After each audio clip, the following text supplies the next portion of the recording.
Merci d'être venu et d'avoir répondu à l'invitation de la communauté du Val de Fensch et de la municipalité de Clutange pour la présentation d'un projet qui est attendu, qui est très nécessaire et qui va peut-être pas bouleverser, mais en tout cas bien modifier et améliorer la traversée de notre ville. C'est le projet Cœur de Ville, Cœur de Fensch.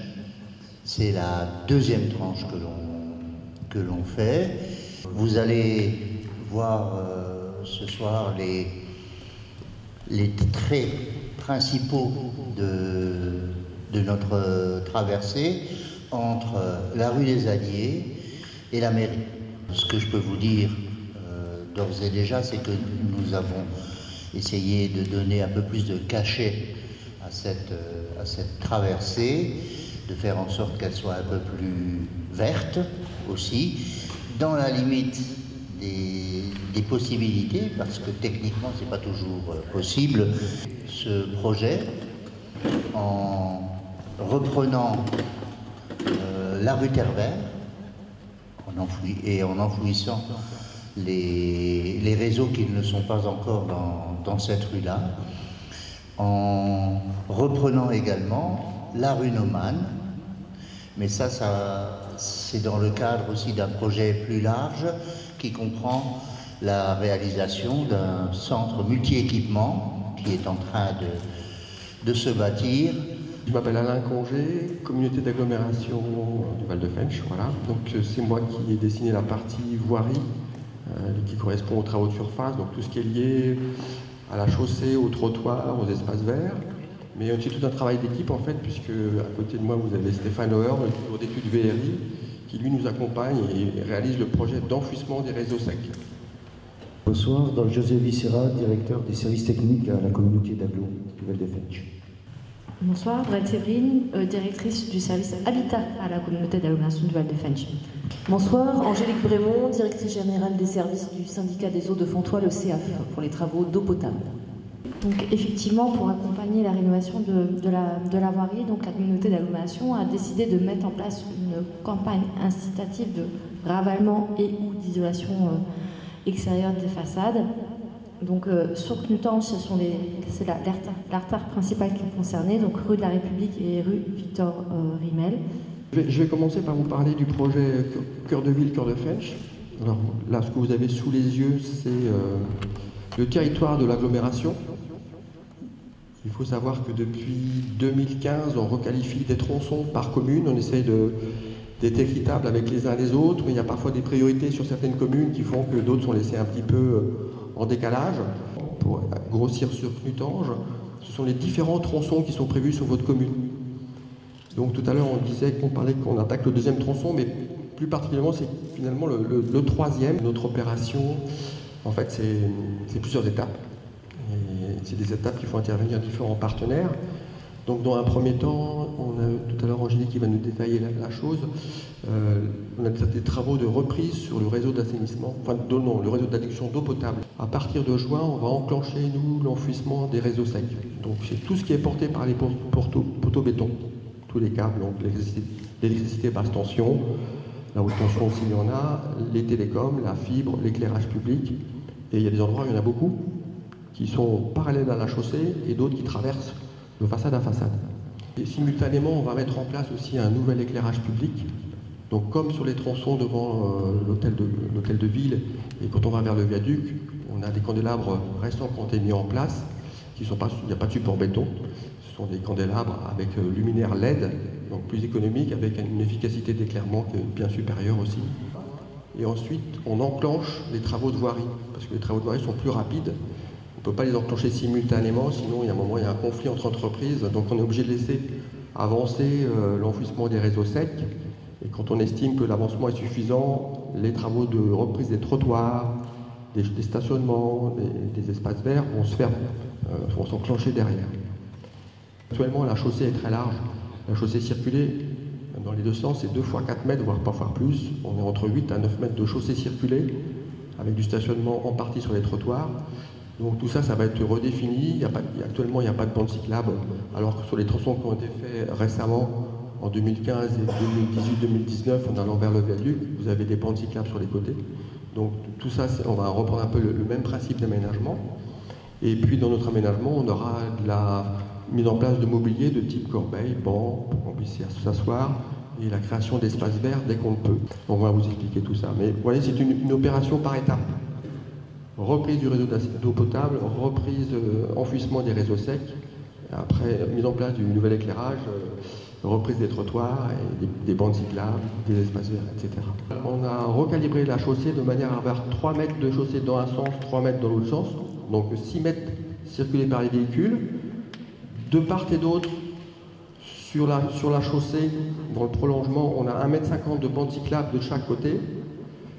Les trottoirs, enfin les stationnements, c'est au minimum 2 mètres de large. Et ensuite, les trottoirs, on essaie d'avoir un 40 pour avoir un cheminement confortable. Sachant qu'on peut ponctuellement être moins large que les 1,40 m quand on a des candélabres, des escaliers. On nous autorise à réduire le trottoir jusqu'à 90 cm pour qu'une poussette ou un fauteuil roulant puisse encore passer. Donc les stationnements, alors ce dont je suis sûr, c'est celle qu'on crée, 96. Les places actuelles, ce ne sont pas des vraies places. Voilà. Donc, je ne sais pas, quand les gens se garent, à mon avis, ils ne respectent pas toujours ils n'arrivent pas forcément. À mon avis, à un moment, ça doit coincer, ils ne sont pas pile dans le rythme des places. Mais au global, à droite, vous avez en bas 96 places créées, et actuellement, j'en ai estimé existantes 114. C'est sur le parc nomade. Oui, c'est sur le parc nomade. Donc ça, c'est transposé. On a pris une vue de principe, où on a un petit peu la nouvelle version. Donc là, on est sur le nouveau tronçon, qu'on va donc réaliser en 2025-2026. On va reconstituer un vrai quai de bus, dans le sens de Knutange vers Hayange, au même endroit que l'arrêt de bus actuel. On va mettre en place une traversée sécurisée avec un terre-plein, et le terre-plein va se prolonger parce qu'on veut éviter que des voitures arrivant derrière le bus essaient de le doubler. En vis-à-vis, on va retrouver au même emplacement l'arrêt de bus actuel près du ruisseau de la Fench, mais là aussi c'est un vrai quai de bus, donc à nouveau on met des grosses bordures blanches avec la hauteur pour qu'on puisse monter à niveau dans le bus. Quand on arrive au carrefour à feu actuel, donc déjà on met en place un plateau avec des résines colorées qui vont marquer la périphérie du plateau. Le trottoir côté pêcheur, pour ceux qui connaissent les petits WC là qui sont désaffectés, on a une petite fresque. Le trottoir actuel, il est ici.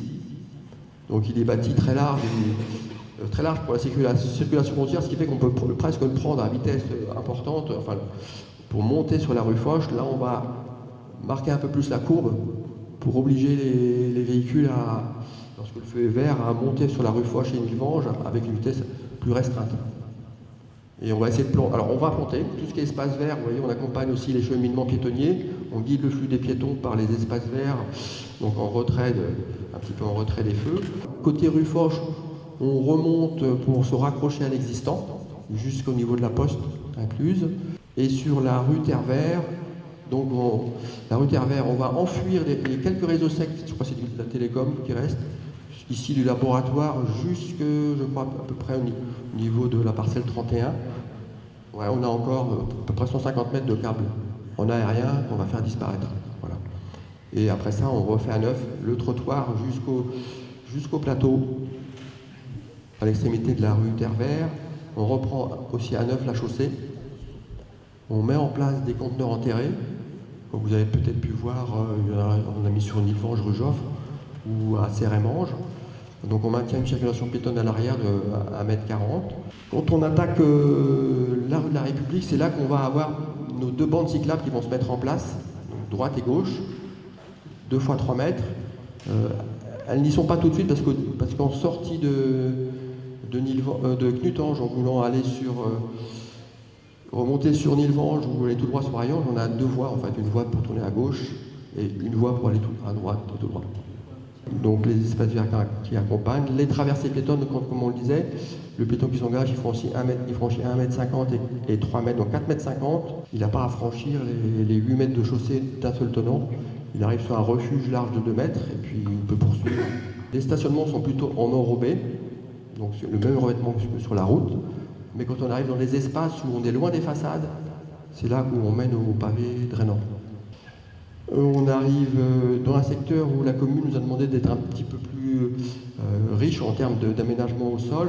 Donc au niveau de la maison de la presse, du bar Le Siège et aussi en vis-à-vis, au niveau de la cordonnerie et de l'auto-école, on a un trottoir qui n'est pas en enrobé, mais qui est en ce qu'on appelle un béton désactivé. On est sur la rue d'Alsace et là on aborde le secteur où on a des possibilités pour mettre des grands arbres. Par rapport à l'état actuel, où aujourd'hui on a devant l'école Schumann, on a du stationnement perpendiculaire qui est utile, mais qui est plutôt dangereux parce que quand on rentre en marche avant pour ressortir de là en marche arrière, c'est quand même délicat. Le département nous impose de rester en longitudinal quand même sur les surchaussées. Ici aussi, entre l'école Schumann et la crèche, on crée un plateau d'une quinzaine de mètres pour une traversée piétonne sécurisée avec beaucoup de végétation. On retrouve régulièrement nos traversées piétonnes. Bon, à peu de choses près, elles sont quasiment aux endroits où elles sont actuellement. Mais au lieu de traverser 9 à 11 mètres de trottoir à trottoir, on a la protection avec le refuge au milieu. Donc on est quand même plus en sécurité. Et les voitures sont elles-mêmes obligées de faire le contournement. Donc elles ont un obstacle visuel dans l'axe quand elles roulent. Donc elles roulent moins vite.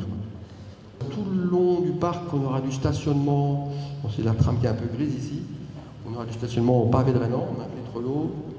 Voilà, je pense que je vais en mettre aussi ici, près du presbytère et de l'école, puisqu'on est loin des bâtiments. Ici, on arrive près de l'école Naumann, où vous avez le gros chantier en cours, le projet de salle multi-équipement. Et donc, on a une concertation qui a été menée avec l'équipe de maîtrise d'œuvre qui intervient sur le projet. Et donc, on a vu avec eux comment modifier les stationnements qui sont dédiés au projet de salle multi-équipement, de manière à pouvoir y mettre en place ici 2 conteneurs enterrés. J'ai bien compris, ça c'est le projet de la salle multi-équipement. Les voitures arrivent en sens unique, font la boucle et peuvent se garer. Donc, hop, elles arrivent ici en sens unique et elles remontent pour ressortir ici. Et ici, donc au niveau de la jonction avec la rue Naumann, on a aussi un plateau qui fait une trentaine de mètres. Donc là je dirais, on est un petit peu juste en dimensionnement, donc on n'arrive plus à avoir le même principe tout du long, à avoir du stationnement des deux côtés. On a privilégié de conserver toujours nos 2 fois 3 mètres de chaussée, les bandes cyclables de chaque côté, mais là, hormis, donc côté Norma, on n'a pas de stationnement, on n'a pas la place. On les a mis du côté du cabinet d'orthophonie et du restaurant. Et de l'autre côté, on a surtout la bande de stationnement qui est côté pharmacie, jusqu'à l'aménagement existant pour pavé quand on aborde vraiment la proximité de la place du 306e RI. Et en vis-à-vis, on a aussi quand même un petit peu de stationnement ici, près de la boulangerie Becker et du restaurant La Felicita. Là, on rejoint... Ici, vous avez au-dessus la place du 306e RI, la boulangerie Becker, et puis le carrefour sur plateau, là, où on descend la rue Foch vers l'hôtel de ville. Donc là, pour le coup, on s'est rendu compte que l'aménagement qu'on avait réalisé, maintenant c'est en 2015, eh bien, le plateau il est quand même très très dégradé. L'enrobé fissure à nouveau, alors qu'il n'est pas très vieux. Donc on va jusque-là pour le reprendre, on va le raboter.